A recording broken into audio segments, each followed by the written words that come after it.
নমস্কার বন্ধুরা, আজ আমি আপনাদের কাছে নিয়ে চলে এসেছি একটি পায়েসের রেসিপি। দুর্দান্ত স্বাদের এই পায়েস রেসিপি তৈরি করার জন্য খুব বেশি উপকরণ লাগবে না, খুব কম উপকরণে আপনারা এইরকম নিরামিষের দিন রান্না করে নিতে পারেন। সাবুর পায়েস। এখানে সাবুর পায়েস তৈরি করার জন্য প্রথমে সাবু ভিজিয়ে রেখেছিলাম জল দিয়ে 2 ঘন্টার মতো। সাবুটা নরম হয়ে গেছে। এবার আমি এখানে নিয়েছি ঘি, তেজপাতা, এলাচ, গুড়ের বাতাসা নিয়েছি, আর নিয়েছি আমল দুধ আর কাজু কিশমিশ। সাবুটাকে আমি 2 ঘন্টা ভিজিয়ে রেখেছিলাম। সাবুটা কিন্তু এখন ভালোভাবে নরম হয়ে গেছে। এবার আমি পায়েস তৈরি করার জন্য চলে যাব। কড়াইতে নিয়ে নিচ্ছি ঘি।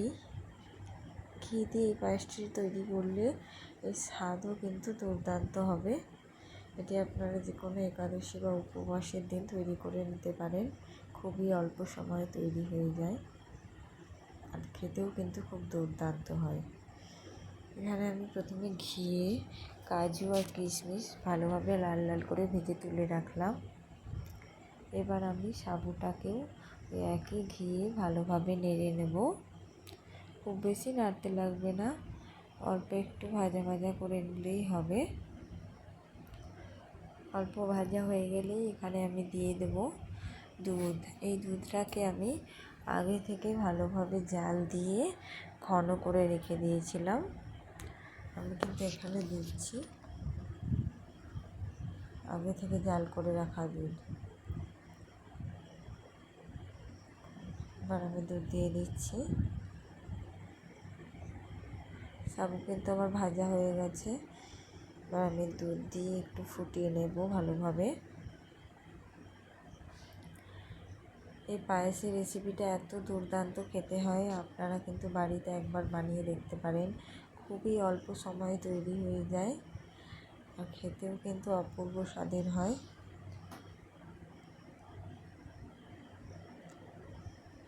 এবার আমি এখানে দিয়ে দিচ্ছি গুঁড়ো দুধ, হাফ বাটি পরিমাণ মতো। এবার দিয়ে দিলাম তেজপাতা আর এলাচ।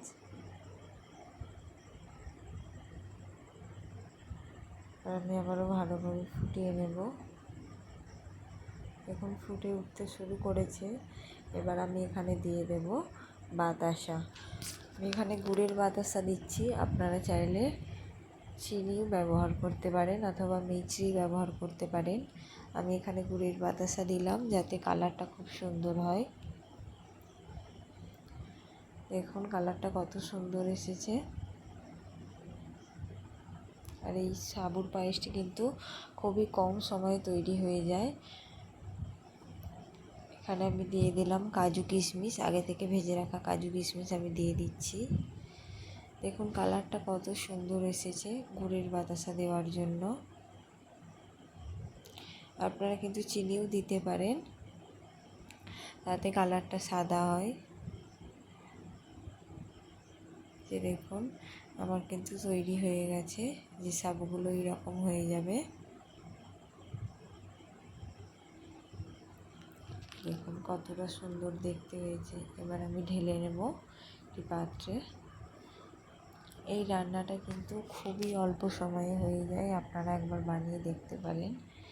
আর এইরকম সহজ রেসিপি পাওয়ার জন্য আমার চ্যানেলটি ফলো করতে পারেন, সাবস্ক্রাইব করে আমার পাশে থাকতে পারেন। আরও এরকম সহজ সহজ রেসিপি আমি আপনাদের জন্য নিয়ে আসবো।